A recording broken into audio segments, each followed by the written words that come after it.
Hai guys, welcome back di channel YouTube Raka Jana. So, di depan aku sudah ada tumpukan kertas, berarti saat ini kita akan mereview karya-karyaku. Khususnya karya ketika aku masih kuliah. Di sini sudah tertera dari tahunnya, ada yang dari 2014, ada yang 2015. Tapi sebelum kita lebih jauh berbicara tentang karya ini, jangan lupa bantu aku untuk mengembangkan channel ini dengan cara subscribe dan juga nyalakan loncengnya. Thank you. Oke guys, seperti yang sudah aku bilang tadi, kita akan mereview karyaku, khususnya karya lama dari zaman aku kuliah. Buat kalian yang sudah ngikutin aku sejak lama, mungkin tahu perkembangan karyaku yang lama dengan sekarang. Tapi buat kalian yang baru nge-follow aku di Instagram, akan sangat, mungkin akan sangat apa ya, heran gitu, karena karyaku yang dulu dengan sekarang itu jauh berbeda. Oke, tanpa berlama-lama aku akan mulai dari karya ini. Judul karya ini adalah Barong Bangkal. Ini kalau nggak salah aku kerjakan itu tahun 2014 atau 2015. Dan ini merupakan commission. Jadi waktu kuliah sebagian besar commission aku kerjakan di kertas karena memang belum ada iPad gitu ya. Dan segi teknik ini menggunakan teknik realis. Kemudian untuk ornamen ini sebagian besar itu dekoratif, artinya tidak menggunakan pakem. Next, ini ada karya yang berjudul Arjuna dan Krishna. Jadi ceritanya si Arjuna dan Krishna ini akan pergi ke Kurukshetra untuk berperang melawan para Kurawa. Dari segi teknik ini sama, menggunakan teknik realis. Cuman untuk referensi karya di sini aku coba referensinya dari style-style karya yang ada di India gitu ya. Kalian bisa Google nanti. Tapi secara teknis ini sangat rumit untuk pengerjaannya, terutama di bagian detailing. Dan juga untuk tool sendiri di sini khusus untuk karya seperti ini sebaiknya menggunakan pensil yang tajam. Kalau seandainya kalian bisa meluangkan waktu, bisa menggunakan pensil, cari pensil mekanik. Jadi kalian tidak susah-susah untuk merautnya. Next, di sini ada karya yang imajinatif sebenarnya. Di sini dari segi karakter adalah sosok Garuda yang coba aku kombinasikan. Di sana ada beberapa tanduk hewan juga, ada unsur naganya juga di sisik-sisiknya, ada sayapnya juga begitu. Cuman yang pengen aku bahas dari karya ini lebih ke teknisnya. Ini menggunakan teknik cross hatching.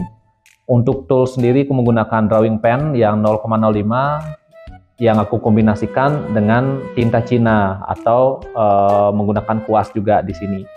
Nah, ini lumayan berkesan juga. Dari tahunnya bisa kalian lihat, ini tahun 2016. Dimana ini juga tahun aku masih kuliah ya. Jadi secara teknik gambar-gambar ini biasanya aku scan di scanner A3, kemudian aku edit di Photoshop gitu. Jadi sebagian besar dulu kerjaan ya memang caranya masih sedikit konvensional gitu. Dan ini biasanya sebagian besar juga aku outputnya itu untuk di t-shirt. Next, ini ada karya yang judulnya Ngayah. Jadi Ngayah di sini itu biasanya dilakukan sama sebagian besar masyarakat Bali gitu ya. Dan di sini ada karakter Rangda di bagian atas, terus di bawah ini sebenarnya manusia. Cuman aku buat kesannya lebih seram karena memang karya ini sangat banyak dipengaruhi musik-musik death metal pada waktu itu.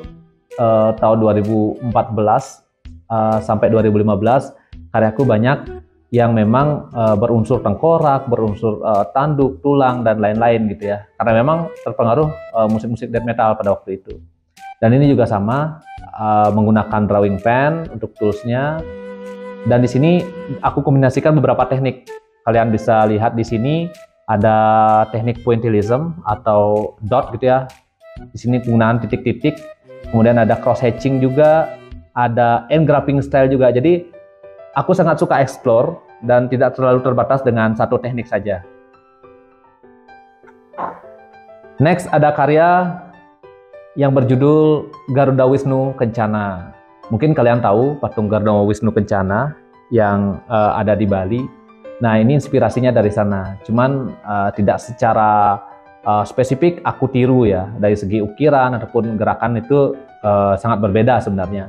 Dan ini aku kerjakan untuk klienku, kalau nggak salah namanya itu adalah Bali Agung.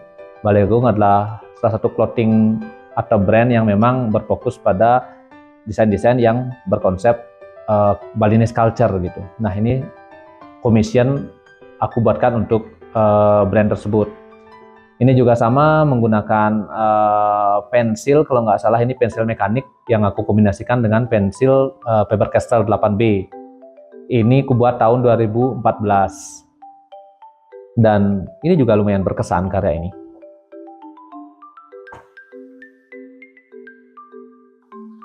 Next, ini dari segi konsep sangat unik teman-teman, karena menggabungkan karakter Hanuman dengan di sini ada kepiting gitu ya. Cuman aku lupa secara konsep ini ceritanya aku lupa banget. Cuman dalam epos-epos Ramayana ataupun Mahabharata itu sebenarnya ada sub-sub cerita yang memang menceritakan salah satu karakternya secara spesifik. Cuman aku lupa nih judul atau cerita apa namanya spesifiknya seperti apa. Cuman kalau dari segi teknik ini hampir sama, tadi menggunakan teknik realis. Aku buat dari segi arsiran itu agak halus, aku menggunakan teknik Dussel. Jadi aku arsir dulu menggunakan pensil, kemudian aku abur menggunakan tangan seperti ini untuk menghasilkan kesan halusnya. Di sini juga banyak terpengaruh dari teknik-teknik tato ya teman-teman. Kalian bisa cari di Pinterest ataupun Google. Itu kalau kalian lihat cara shadingnya itu pasti mirip-mirip seperti ini.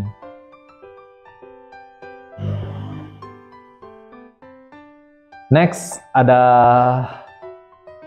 karya yang memang ini mungkin lebih baru ya dari mungkin ini tahun 2017-an kali ya.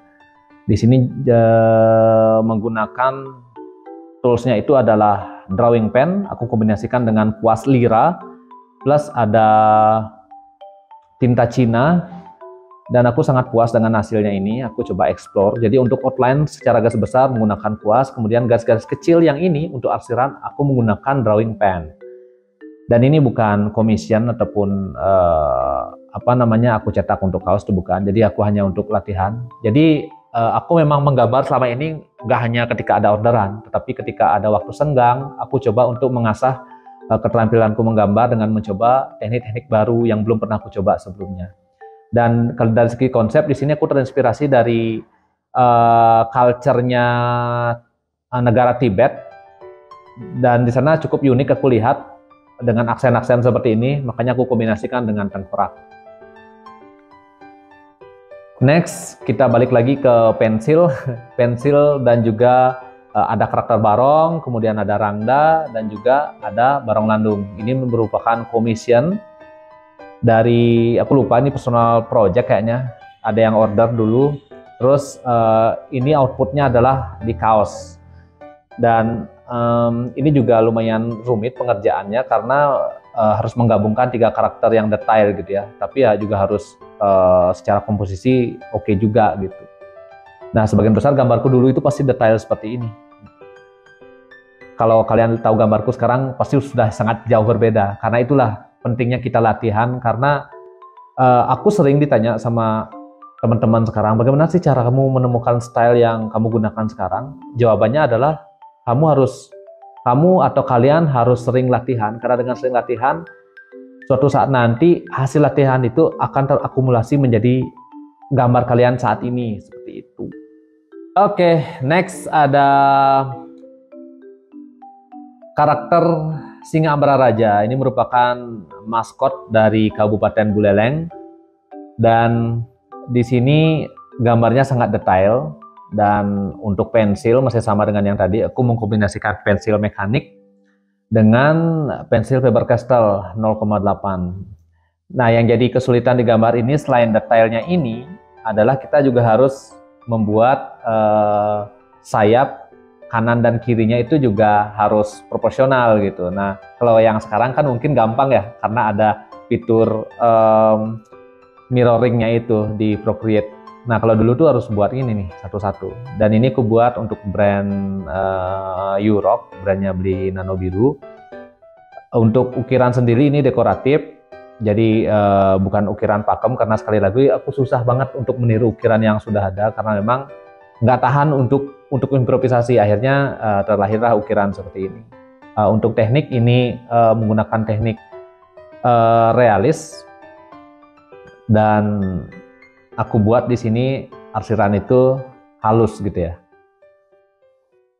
Next, nah ini lebih ke doodle sih sebenarnya. Ini kayak ya di sela-sela aku membuat orderan, aku pengen coret-coret gitu untuk mengembalikan mood. Jadi ingat ya teman-teman, mood itu nggak harus ditunggu, karena mood itu sebenarnya, apalagi kita bekerja di industri kreatif yang notabene ada deadline, kita harus menciptakan mood kita. Nah itu caranya itu hanya teman-teman yang tahu. Kalau aku sendiri biasanya untuk menciptakan mood itu, aku akan menggambar gambar yang sedang pengen aku banget gambar gitu. Jadi kan biasanya kita ngerjain order kan itu rata-rata request dari orang. Nah ketika kurang mood, biasanya aku akan gambar dulu nih, gambar yang sedang pengen aku gambar. Ketika moodnya udah oke, baru aku balik mengerjakan commission gitu. Nah itu bisa dicoba, atau kalian punya cara unik untuk memunculkan mood kalian, bisa kalian komen ya. Kita sharing lah di kolom komentar. Ini menggunakan spidol. Jadi sebenarnya spidol ini kurang aku saranin karena daya tahannya itu sangat kurang gitu, dan juga ini kalau terkena air dia akan blobor. Jadi sayang banget karyanya. Next, kita balik ke pensil dan kertas. Di sini secara konsep cukup berbeda dengan gambar-gambar yang tadi. Di sini aku terinspirasi dari jam pasir, di mana jam pasirnya di sini melambangkan waktu gitu ya. Karena di sini juga ada beberapa tanaman, kemudian di bawahnya ada gedung-gedung pencakar langit. Jadi di sini aku analogikan bahwa ketika hutan itu terus dibabat, dijadikan pemukiman ataupun apa gitu, lambat laun itu akan habis dan ya akan menyengsarakan karena tidak balance gitu antara hutan dan juga tempat tinggal manusia gitu. Akhirnya di sini secara simbol aku buat manusia itu menjadi zombie karena akan sengsara gitu tanpa adanya hutan gitu. Karena hutan itu memberikan kehidupan untuk banyak orang. Jadi nggak cuma manusia, jadi ada binatang yang mati, ada juga manusia di sini, ada tengkorak serigala juga banyak. Gitu. Nah ini secara konsep salah satu yang favorit yang pernah aku buat. Next, nah ini gambar ini juga gambar lama, karena seperti yang sudah aku bilang tadi bahwa tahun-tahun aku kuliah itu memang secara konsep masih mendengarkan musik death metal, walaupun sekarang masih gitu ya, cuman nggak sekuat dulu dengerin musik death metal juga. Kemudian juga karena memang secara tren juga gambar-gambar yang berbau satanik itu juga secara konsep itu ngetren pada waktu itu, sehingga ya udah akhirnya aku juga terpengaruh dari sana gitu kan. Dan di sini juga ada tetap ya ada ornamen Balinya gitu, dan di setiap karyaku pasti aku coba sisipkan di sini ada frame-nya juga, ada ornamen-ornamen aku buat sedikit besar gitu, tidak sedetail yang tadi. Secara teknik juga di sini aku menggunakan cross hatching, bisa kalian lihat di sini cross hatching gitu. Next, ini juga mungkin kalau teman-teman lihat karyaku yang sekarang sering ada gambar-gambar seperti ini. Jadi ada wanita, kemudian atasnya ada helm yang wujudnya itu barong gitu. Nah itu sebenarnya udah dari dulu aku buat konsep itu, cuman baru sekarang aku angkat lagi. Dan pasti ada ini smiley, karakter smiley. Ini bukan commission, jadi hanya latihan-latihan biasa, dan aku coba melatih latihan bentuk lah, karena di sini aku tidak menggunakan sketsa, aku langsung menggunakan spidol untuk menggambar. Nah, di sini sudah mulai agak secara imajinasi itu lebih bebas, lebih liar lagi. Karena kalau teman-teman lihat di sini mungkin akan bertanya-tanya, kenapa ada kepala di atas kepala, kenapa ada tangan keluar dari keteknya gitu ya. Nah, ini udah imajinatif karena biasanya aku mendapatkan ide-ide seperti ini itu karena satu tontonan, kedua juga tanpa sadar aja gitu kepikiran untuk membuat tangan yang keluar dari sini. Kemungkinan itu karena memang dari hasil latihan ya teman-teman. Jadi semakin sering kalian latih akan semakin apa ya, dalam memunculkan ide itu kan semakin variatif gitu. Karena menurutku gini, kadang ada karya yang tidak bisa dijelaskan secara spesifik, karena karya itu menurutku adalah visualisasi dari imajinasi kita. Kan kadang-kadang kita berimajinasi dan kita susah untuk mengungkapkan tersebut, tetapi lewat karya, lewat visual kita bisa. Nah, salah satunya seperti ini. Ini juga sama, karya yang sangat imajinatif. Tangannya kalian lihat terpotong-potong seperti ini ya. Aku juga nggak paham kenapa bisa seperti itu. Dan di sini aku menggunakan teknik yang nggak berbeda. Di sini full menggunakan kuas, menggunakan tinta Cina.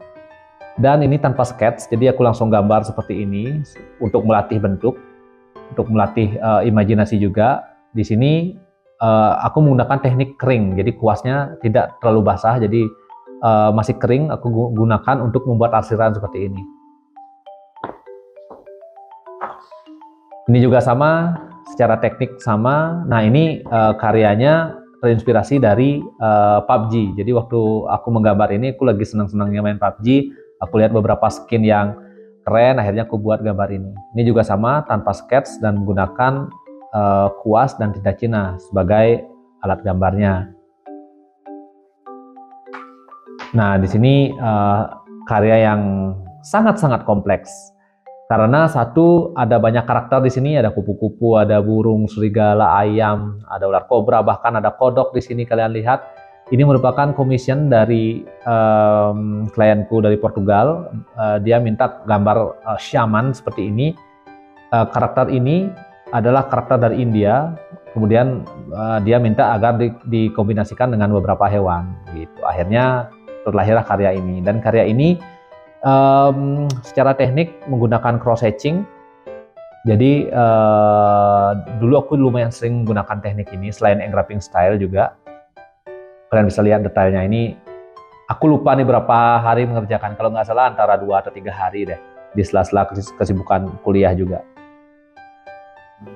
Tapi aku puas lah dengan hasilnya ini. Nah, ini ada tahunnya nih, tahun 2016. Jadi zaman masih kuliah. Zaman-zaman masih ngekos lah di Denpasar. Ini commission untuk aku lupa lagi nama brandnya. Yang jelas ini brand asal Lombok. Nah, ini konsepnya itu tengkorak lagi surfing.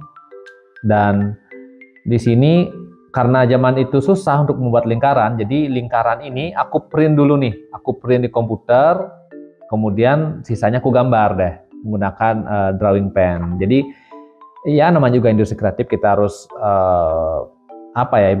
ibaratnya banyak improvisasi dan akal juga untuk melengkapi kekurangan kita. Karena aku sangat sulit nih membuat lingkaran yang solid seperti ini. Akhirnya ya udah aku buat lingkaran di Photoshop dan kemudian aku print dalamnya itu, baru deh aku gambar. Aslinya ini berwarna di Photoshop karena seperti yang aku bilang tadi belum ada iPad. Jadi untuk outline aku buat di kertas di media analog, kemudian aku scan dan warna di Photoshop. Nah, ini gambar terakhir untuk di sketchbook tour kali ini. Ini judul karyanya Mr. Owl. Ini juga untuk salah satu brand, dan di sini menggunakan 2 teknik, yaitu pointillism dan juga engraving style. Nah, di sini karena konsepnya itu memang vintage, aku menggunakan style-style seperti ini, engraving. Ini juga lumayan rumit dalam pengerjaannya karena teknik seperti ini kesusahannya pada saat menentukan lightingnya atau sinarnya, karena kalau terlalu banyak kita menaruh dotting malah akan membuat gambarnya tidak fokus seperti itu. Nah, di sini untuk kertas aku menggunakan kertas Manila, atau kalian kalau memang susah tinggal cari aja sih buku gambar yang memang ukuran A3. Nah, itu biasanya kertasnya bagus. Kemudian untuk tools aku menggunakan drawing pen yang 0,1 sampai 0,8, palingan 0,05, ada 0,4 dan 0,8. Nah, itu tuh yang recommended. Dan ini untuk pewarnaan full aku kerjakan di Photoshop, teman-teman. Oke. Nah, jadi seperti itu. Kalian lihat dari tadi mungkin dari segi teknis itu banyak banget teknik yang digunakan ada yang realis, menggunakan arsiran halus, ada yang engraving style, ada yang pointillism. Karena tujuannya ya gitu, selagi aku masih muda, zaman kuliah, aku coba nih style-style apapun yang aku inginkan. Jadi aku nggak terpaku nih harus style ini, harus style itu, nggak usah. Karena kita baru belajar, kita coba aja semua style yang ada.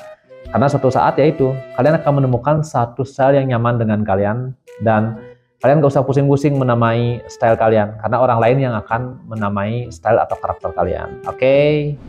Nah guys, itu tadi beberapa karyaku yang sudah aku review. Mudah-mudahan kalian mendapatkan insight dari sana. Dan tentu saja saranku buat kalian, apalagi yang baru pemula dan mau terjun ke industri kreatif, khususnya menjadi ilustrator seperti aku, yang terpenting adalah kalian harus banyak latihan dan juga konsisten. Jangan terlalu terpaku dengan style apapun yang pengen kalian coba. Pokoknya coba semua style, improvisasi. Suatu saat kalian akan menemukan style kalian sendiri. Oke? Sebelum aku tutup, jangan lupa klik like-nya, share juga ke teman-teman kalian agar teman kalian mendapatkan manfaat yang sama tentang video ini. So, see you di konten selanjutnya. Bye-bye.